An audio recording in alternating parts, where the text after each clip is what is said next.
So one of the biggest problems that I see neurodivergents creating for themselves is actually linking their skills and abilities and these other amazing gifts they have to high stress states or crisis states, and basically performatively conditioning those things together.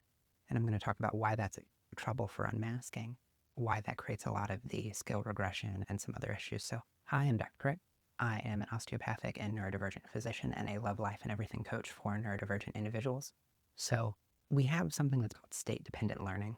So the more we perform an action, skill, or ability in a particular state, the more it gets linked to that.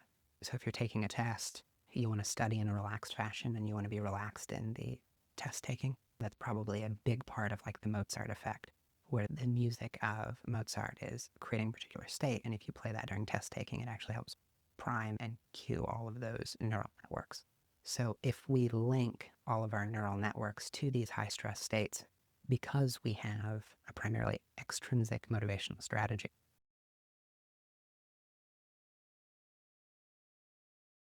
and prevent it from being a problem, then what happens is we can only use those states when we are in a hypersympathetic state.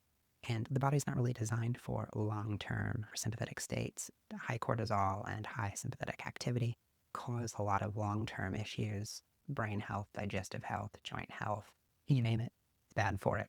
So how do we have access to who and what we are in its entirety in lower stress state?